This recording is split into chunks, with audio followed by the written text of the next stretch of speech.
Welcome back to week 4. It's hard to believe we're already week 4. You only have a couple more weeks to go. I think you're doing a great job. Continue to check in often, look for my emails. I'll try to really communicate with you via email. This week we're going to look at memory. When you think of learning, you really can't move forward. You can't learn if you don't remember. Think of 50 First Dates. Remember that's that movie with Drew Barrymore? And she had a classic condition where she couldn't lay down new memories, so she couldn't remember things. Well, it was really hard for her to learn anything from that point on because she didn't have a memory. We're going to talk about a really simplistic but a common way of thinking about memory. It's called information processing system. And what information processing system is, there's really 3 parts to it. The first part is called sensory memory, or sometimes in the literature it's called sensory registers. Those are the same thing. Second part is short-term memory, and the third part is long-term memory. Again, this is a very simplistic way of looking at memory. Remember that we can't necessarily open up your brain, look in your brain, and find your whole memory system. We do know that the hippocampus has something to do with memory, but that's not the whole story. It's much more complicated than that. And so there are researchers that have spent their whole lives just focusing on one part of memory. But I think for you and I, it will at least help us to have a better understanding of memory. So when you look at that sensory memory or sensory registers, this is information where our sensory information comes. So if I ask you to think of a smell of a turkey on Thanksgiving, or maybe the sound of your mom's voice or your grandma's voice, or if you think of, some people have really negative thoughts when they think of a hospital. Right away they say, oh, I picture white walls or things smell. That's all information we are getting all the time from our senses. And there are, we know our 5 senses: the vision, the auditory, the visual, I said visual, olfactory, which is smelling, gustatory, which is taste, and then tactile, which is feel. When I looked at some of the literature, they specifically talked about iconic and echoic memory. And I just want to make sure you understand what those are. Iconic memory is the memory of vision. So if I asked you to think about your grandmother's face or your dog or something that's important to you, you can bring up a visual memory. Or if I said, think of your house, how many windows do you have? Well, most of us we're going to do some imagery, and we're going to use our iconic memory to pull it up and sort of count how many windows we have in our house. Echoic memory is a little bit easier to remember because we see the word echo. So echoic memory is sound. So, you can think of your favorite music, or maybe your musical instrument, again, a voice. That's all echoic memory. We don't store any memory in sensory registers, but that's how we process that, and we pull it in when we need it. And what we do is we pull in information in the short-term memory. This is called working memory, and that makes a lot of sense to me because this is actually where you bring in information, you pull data in, you pull those senses in, and you try to learn it. You try to remember it. And that task of trying to remember and learn things is called encoding. E-N-C-O-D-E. And so we work or we encode that information so we can store it. Storage is in long-term memory. In short-term memory, there really isn't any storage. The information processing system believes there's no storage there, even though we often think about it. But short-term memory is where you're actually working on things. And so we only can hold so much information there because it's not a storage. Last night I was watching Survivor. If any of you watched it, it was having the contestants go, and they had to count 6 different things. Complicated things. They had to sit and count. They had to run I don't know how many yards and then write down or keep track of counting. What you found is no one can go to each of the 6 stations, count, remember, and bring it back. You can't hold that much information in short-term memory. So what they had to do is run back and forth, work with so much of that information, and then try to store it. And so it really is, when you're studying, you're trying to figure out, how am I going to understand this? How am I going to keep this so when I take an exam or next year when I need to use that information, how am I going to get it out of your long-term memory? That's called encoding. And there's lots of different strategies we use to encode it. which means strategies to store information. Some of you chunk material. You group things together. You automatically group things because it makes more sense. So let's say I give you a whole list of things to memorize. Or I put a whole bunch of items out on a table. You might chunk them together. You might chunk all the office supplies together, then chunk all the utensils together, and we try to group things in smaller categories. That's a really common way that we try to make sense of information. We also use rehearsal, which is repeating over and over again. Those of you that have taken med terms, you really have to do rehearsal in order to memorize and understand and to learn all those terms. And so you go over it and over again.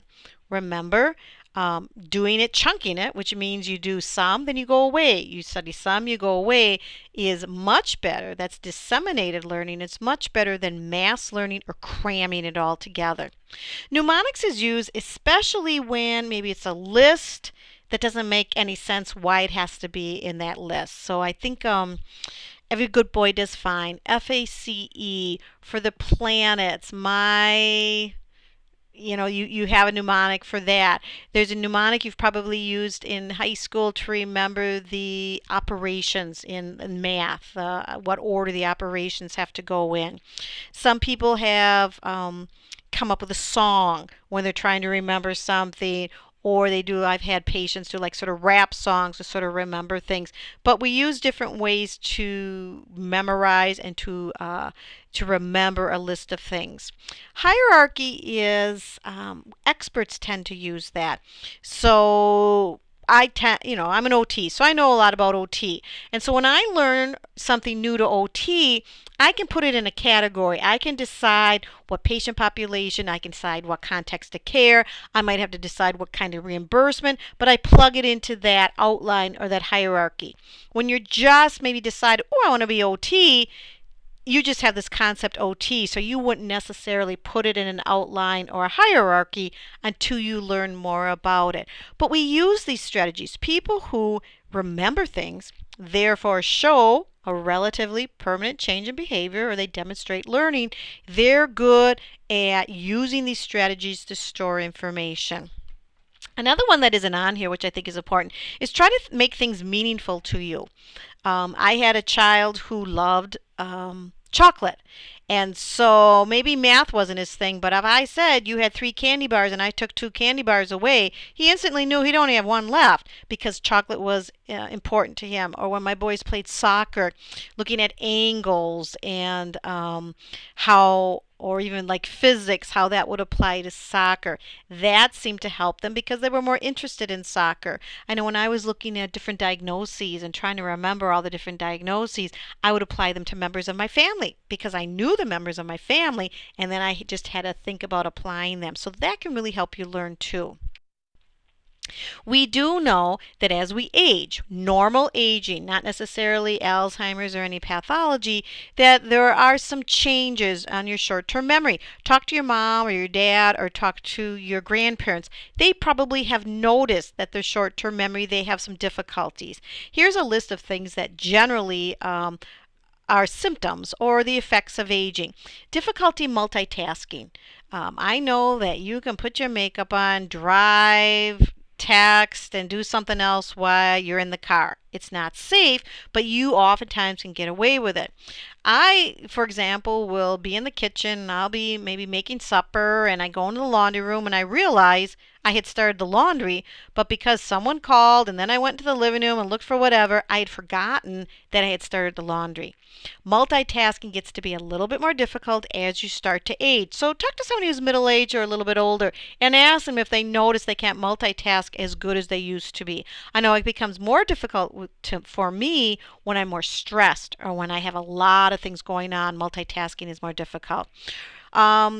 With aging, we also see that they're easily distracted. So it's hard, you might be able to study and have the radio on and the TV or, listening on your headphones. If you have any classes with middle-aged people, you'll find that they'll say, oh, no, I need a nice quiet room. I need to be alone. They are easily distracted. So think about how that would affect you in the clinic if you know your patient was easily distracted. Middle-aged and older people can learn. Oftentimes they grasp knowledge better and they outperform the young people. But what happens is it takes them a little bit long to get it. So again, you might be in class with a middle-aged person and they're constantly asking questions. They're constantly having stuff reviewed. And you might think, come on already, I already know this. They're getting it. It's just going to take them a little longer. So we don't do as well, middle-aged or older people don't do as well on time tests or things they have to do quickly. But don't assume you cannot learn. They can learn the information and they can outscore younger people on different things. They just take a little bit more time. Sensory issues, of course, can impair your short-term memory. If you can't hear well, if you don't see well, it's going to affect your auditory and your visual memory coming in when you start working with it with short-term memory. And one thing we know as people age, especially as they get older, they tend not to use the strategies. Therefore, they don't encode things, so they don't remember things. And you can go back and you can teach them and remind them how to do the strategies, but they'll stop doing them. And we don't know why people stop using those strategies. I think some of it is they don't really care as much. Again, that meaningful piece. I'd ask my grandma, Grandma, what did you have for lunch? She wouldn't even remember eating lunch. And she didn't have dementia, but she was never really hungry. The food never tasted any good. So she didn't spend a lot of time working on, strategies to encode what she had for lunch. It just wasn't helpful to her. It wasn't something meaningful. But we do know that they tend not to use the strategies. Our long-term memory now is that third piece. Remember we talked about sensory memory or sensory registers, short-term memory. Now this is long-term memory. This is where we store information. This is where we store our memories. Once we've worked with them, once we've encoded them, they go into long-term memory. So a real important part of long-term memory is retrieving or getting the information out of your memory. And some of you have done that. You sat in tests and you're shaking your head and you're trying to remember because you know you went over it and you're trying to pull it out of your head. You're actually having a retrieval problem, not necessarily a short-term memory problem. We know that elaboration helps with retrieval. Elaboration means you connect it. So as I said, when things are meaningful, when I connected those diagnoses with people I knew, it was easier to pull it out. When you connect, my boys connected math with chocolate. It helped them pull it out. So the more you can connect, so as you start seeing patients and start seeing symptoms, you're going to connect them maybe with previous patients you've seen or other scenarios, and that will help you bring the information out. But that is important when you're trying to elaborate. Then why do people forget? Obviously, we all forget. It does not mean we have dementia. People just forget. 3 main reasons or explanations for forgetting is you maybe didn't encode it. As I talked about my grandma, she probably could care less what she had for lunch, so she didn't take the time to try to keep the information and store it in her memory. Sometimes there's decay, which means you've heard people say if you don't use it, you lose it. That's why Are You Smarter Than a Fifth Grade is such a fun show, and why people don't do well is we have a whole bunch of information. We've all learned that stuff, but we haven't used it, so we can't necessarily pull it out. There is research to show that if we would go back to 5th grade, we would relearn it much quicker than we did the first time. It's just, again, it's been decayed. We didn't use it. It's also some people have difficulty with retrieving, and that's why they forget. Again, when we talked about changes as we age, we know that retrieval is an issue. Sometimes the memory problems of the elderly isn't short-term memory, it's long-term memory. They can't pull the stuff out. And it could be because it's not elaborated, I mean, it's not connected to things. They just sort of didn't really encode it. It's not meaningful to them. And sometimes, people talk about the slip of the tongue, or it's right on the end of my tongue. It's right there, and then it comes out later. And I have friends who we can't think of the name of somebody who went to high school with, or something was going on, and then all of a sudden 2 hours later they call up and they say the guy's name. They're like, oh, now I remember. It's right there at the end of your tongue, and you're just waiting for it to sort of slip out later because it's a retrieval problem. And you'll hear that, again, more middle-aged, older people talking about that, and that's just a classic way of demonstrating a retrieval problem. So this PowerPoint really focused on the topic of memory, because I hope you understand how memory is really important in the whole learning process. If we work with our patients and they don't remember anything we worked on, it's going to affect the ability for them to demonstrate or learn and participate in the occupations of their life. And so we need to understand that. There are other topics I know included in this week, but again, I just wanted to focus on the memory. And the next PowerPoint we're going to have is week 6, so it'll be your final week. So keep up the good work. Again, email me if you need anything.